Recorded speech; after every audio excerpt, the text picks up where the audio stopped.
Hi there, everybody. Thank you for coming to hear the Luminary story. Try and get in the lights where they're not so bright on me.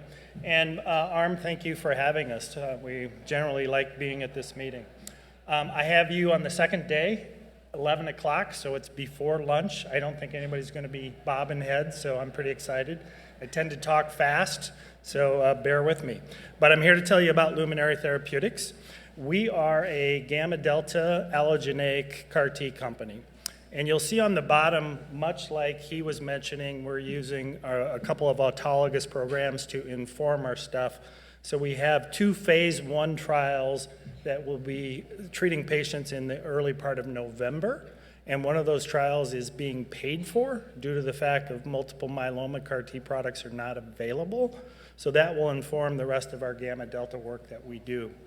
So you can see that our top indication is using our BAF CAR for B-cell malignancies on our gamma delta platform. We also have an autoimmune program for that, using that same BAF CAR, and then we have 2 solid tumor programs that we're going after. The one thing I'd really like to impart upon you, because one of the knocks that we get is we're trying to do too much as a smaller company. We have 2 programs on a single manufacturing platform. It'll look like we have an awful lot going on, but keep in mind 2 programs, B-cell malignancies and solid tumors, and the CARs that we build are multiple disease indications. So here's our gamma delta platform, and we are very excited about what we've put together here. We think we're different than anybody out in the marketplace today. So we call it our triple play.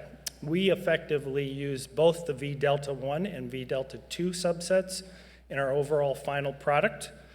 We engineer those CARs with a non-viral mechanism, and then we have a novel immune cloaking for persistence. So starting with why do we use both the gamma delta 1s and the gamma delta 2s? The companies that are out there today select one or another. We think they're very complementary, and we've developed some proprietary technology where we can get up to 10,000-fold expansion after we've engineered and preserve about the same proportion of delta 1 and delta 2.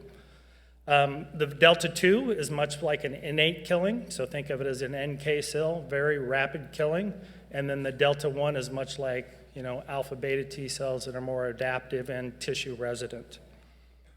So here is our manufacturing process. Another thing about this is our manufacturing process, the only thing different from our autologous manufacturing process, which has already been proven and scaled up, is we just stimulate and expand the cells for another 11 days. So it's a 22-day process. You can see at the bottom part, we've run these cells through serial killing. So we get the same functionality on that far kind of lower right-hand side. We get same functionality of killing out to Series 5 of killing assays, and we've taken out to as far as 9. Here is what we think really helps us differentiate ourselves. So we've in-licensed from Marcella Moss's lab at Harvard this technology and it's called stealth immune cloaking. And what it does is it knocks down, but doesn't completely knock out, the MHC1 restriction and the MHC2 restriction. So therefore, when our gamma delta cells are in the patient, they effectively are being evaded by NK cell cytotoxicity and then the T cell. And you can see that they perform and functionally just as well as just normal cells. So we're super excited about this technology, and we think that combined with our both V delta 1 and our V delta 2, and then finally our use of transposon systems, which we effectively developed at our earlier company, where we can get GMP-grade reagents in less than 4 months. So we took the autologous program and we took and had 2 phase 1 trials approved in 19 months from the day we in-licensed the technology we had because of using that.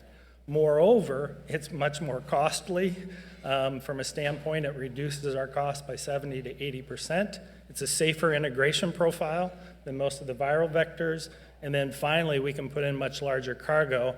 And as you can see, we've got a fair amount of things going into our cargo. So here is how we view ourselves against the landscape of the competitive allogeneic gamma delta companies. We think we're the only people that preserve both subsets of V delta 1, V delta 2. We're the only people that use non-viral in a stable integration fashion.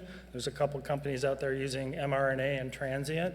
And then moreover, we're the only people that have an immune cloaking to make sure that the T cells persist. So our first asset that is going to be treating patients in about 3 weeks is an autologous, but we're using it to inform our gamma delta. And the current big challenges that sit right now in regards to kind of lymphomas and multiple myelomas, the two biggest ones are, for non-Hodgkin lymphoma, 25 to 30% of patients, commercial patients, fail and are relapsed within 6 to 9 months. And they do this because what's called CD19 antigen escape, and I'll explain a little bit more about why our approach, we think, solves that problem.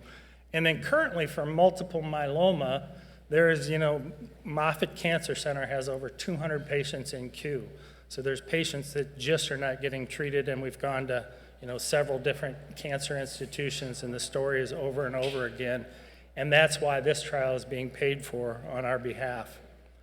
So to overcome those problems, rather than using a CD19 CAR, we have a single CAR that's a ligand CAR that is loaded up with 3 different antigens. So we believe that, and we have proven that we only need one of those antigens on the cell surface to get cancer clearing and cancer killing. So we are very confident that we are going to reduce that antigen escape number of 25 to 30%.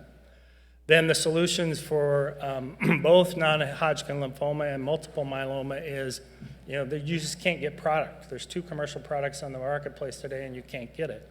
Well, we already have enough GMP reagents to build 1,000 patient products sitting on the shelf ready to go. Our manufacturing process on the autologous side is effectively a 7-day process. So we're able to make the product. So our solid tumor program is effectively a new technology that we have just in-licensed, and we call it our novel split co-stim dual CAR. And what we do here is effectively, when we put 2 CARs together, this is technology that we have an exclusive license to, is we share a single activation domain rather than having the CARs have their both own activation domain.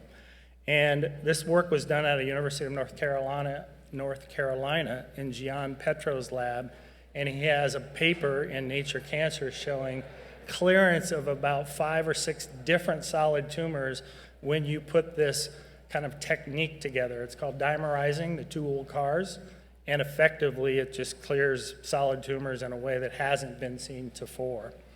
So that's technology that we've in-licensed. Here is one particular example using CSPG4 and mesothelin in mice, where you can see that they're taken out to 78 days. Our technology that we've licensed from him is both the CSPG4 CAR plus this technique to dimerize 2 CARs together. And he will be effectively opening a phase 1 clinical trial for head and neck cancer in the first half of 2023. While he's doing that and we're receiving clinical data for that, we in effect will be porting that over to our gamma delta platform. So we'll have that up and ready to run in a gamma delta. So we should be in a position to effectively file a phase 1 IND on our BAF program on our gamma delta allogeneic platform towards the, call it, late fall of 2023. And we will have clinical data to support that from our autologous program. And then effectively, probably call it first quarter of 2024, we'll be submitting an IND for some solid tumor programs. So here's a little bit about our company. Effectively, the founders of the company are myself and 3 PhD cancer geneticists from the University of Minnesota. The 4 of us founded a company together called Beamogen Biotechnologies, which is where the non-viral transposon was developed. We sold that company and in-licensed that technology.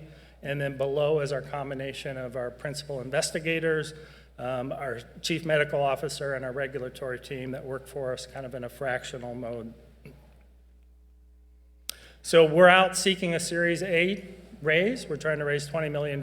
What we would be able to do with those funds is effectively run 2 gamma delta phase 1 clinical trials and get all the clinical enabling studies done and kind of expand the Luminary team from where it is today, which is a reasonably small company. We're less than 10 employees. But again, we're a company that effectively got 2 phase 1 INDs approved in 19 months.